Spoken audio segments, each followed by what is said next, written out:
Let's turn to the news with Mick Mulvaney, the former chief of staff in the Trump administration in the first term, who joins us live now from Washington. And there's a lot of news to cover. I'm going to go in this order. Since Brooke just reported from Minnesota, let me start there. Our viewers might remember, Mick, it was a week ago, you and I were speaking just as the news was breaking of the shooting of Renee Good, and you talked about the politics of the moment, saying it could be some sort of a turning point. Remember that? Saying, it could be like a Kent State moment. Since then, a lot's happened, including this lawsuit that's just breaking. How do you see the story now? Still sort of in the developing stages. I don't think the country has made up its mind yet. I think the country's made up its mind that she's not a domestic terrorist. That the victim right. Good is not really a terrorist. I think you've seen the administration sort of walk back those early assertions. Yes, she was breaking the law. Yes, she may have even hit the ICE agent with her car. But to immediately lump them into somebody like Charlie Kirk's assassin, who was definitely a domestic terrorist, is probably not going over well. So I think the administration is sort of repositioning itself there. I'm not sure what Minneapolis is trying to do, the state of Minnesota, with this lawsuit. I guess I know what they're trying to do. I don't know if any of them are running for governor now that Tim Walz is not. There's certainly an element there. The point they make, I guess, Connell, if I wanted to look at the light most favorable to them, yeah, if this was about fraud, I think it would be Department of Justice showing up. Not ICE. ICE is not in the business of ferreting out fraud. That would be the Office of Management and Budget, or actually the Department of Justice. So I think that point is probably well made. But this is still a very, very fluid situation. I don't think the country's decided what they feel yet about this. Yeah, Jacob Fry was saying it'd be his kind of line there was a bunch of accountants would be flooding in as opposed to a bunch of ICE agents if they were really, really concerned about fraud. But they also say this is political, and their argument is that, there are states where there are undocumented people that need to be dealt with, like Florida or Utah, Republican states, Texas, that were given as examples, and they feel as though Minnesota, as a Democratic state, Illinois, as a Democratic state, that they're being targeted by this administration politically, and that's part of their argument. What would you say? Trump has sent ICE into red states, blue cities, certainly in red states, but most cities are blue cities anyway. He sent folks into Louisiana, which is a Republican state, Tennessee, which is a Republican state. So I'm not sure that one holds water. And even if it did a little bit, Connell, that the scale of the fraud in Minnesota is so large, let's not lose sight of the fact, again, talk politics here for a second. Yep.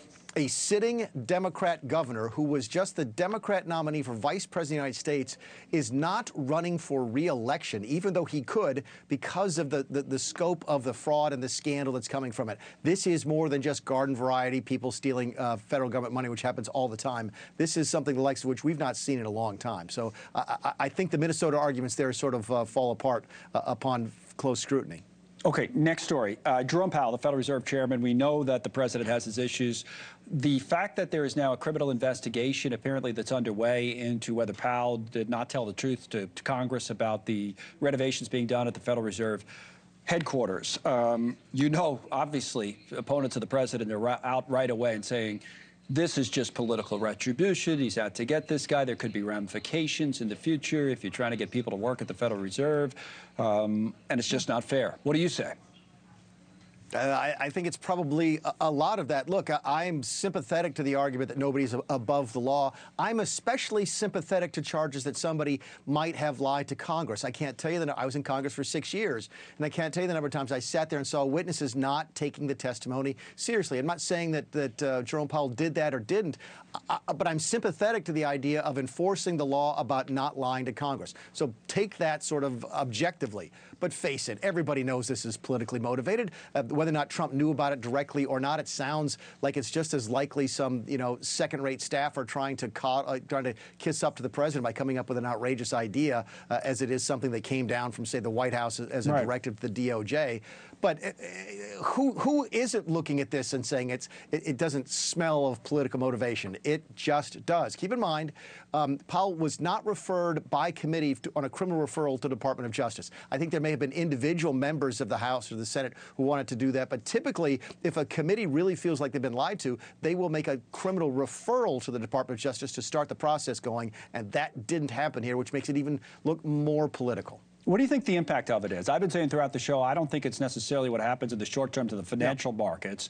I do, however, think that there is the potential that long term, and, the president has a number of years left in his term, that if you're trying to get people, and I made this point, I don't know if you agree or disagree, that you try to get people to work in this job or in a broader job at the Federal Reserve, they usually don't need the money. That's not usually the motivation. It's normally people from finance or at the end of their career coming in. They want to serve the country. Will they want to serve it in a capacity where they think, well, if we do something that's against the administration, they're going to come after us criminally? It's going to be tough to get people to do these jobs. You know, I worry about that generally. I worry about the ability of getting good people to come into government generally, whether it's an elected office or appointed office. I don't think this is going to make that big a difference in this particular circumstance, because all the people that Donald Trump was going to appoint to any vacancies anyway are going to be aligned with Donald Trump, right? It's not like there's folks out there who go, well, you know what, I'm not aligned with Donald, but if he calls me to ask me, I'll take the gig. Those would be the people who might be afraid of getting crosswise with him. I think if he puts, you know, Judge Janine on the Federal Reserve Board, she's not going to put up much of a fight. So, no, I don't really think it has that much of an impact on who he picks next. Longer term, you know, longer term, it's hard to say. We can have that discussion another day. Yeah. One more topic, Iran. Where do you think the president's going with his approach to Iran? He was asked about red lines and whether they were crossed, and now this afternoon he's out threatening tariffs against anyone who does business, trades with Iran. So tariffs are in play, he thinks, for leverage. What else? Military? You know, so some quick context. I was the voice of non-interventionism in the first Trump term. I was there with John Bolton all the time, who wanted to bomb people, right, and I didn't want to. So take that as context when I say this. I would absolutely be encouraging them to look at doing something here militarily. This is a once-in-a-generation type of opportunity. It's very similar. There's a parallel, I guess, Connell, to the opportunity we had on bombing the nuclear operation several months back in Iran. Many administrations have talked about it, but it was always too risky to do. Then, because of a particular set of circumstance, Trump was able to do something that dramatically improved geopolitics in the area, possibly for generations. This is the same sort of thing right here. If what we're hearing about the instability of the leadership in Iran is true, and if there really is an opportunity here to topple this government, I think the world would be a better place for a long time if Trump took advantage of that, and I think he might. State Department just put something out that U.S. citizens in Iran, if they're there, should leave now. Okay, that's just been put out by the State Department. The context of your statement, though, is what you're saying is if someone like you, who did work in the first Trump administration, is saying something like this, then the president likely is getting a lot of advice like this because you're not inclined necessarily to think that way in other situations. Yeah. Correct. It's hard, as non-interventionist as I am or other members of my party might be, this might be an outlier. If you really did have a chance here to reshape geopolitics in the Gulf for a long time, Iran is a source of many, many, many world problems. In fact, probably more responsible for problems around the world than any other single country. And if you had a chance to sort of to cut that off at the root, that would be an appropriate use, in my mind, of military authority. Thank you, Mick, as always. Mick Mulvaney. Thank you for watching. Subscribe below and download our NewsNation app right now on your phone, and you will get fact-based, unbiased news for all Americans.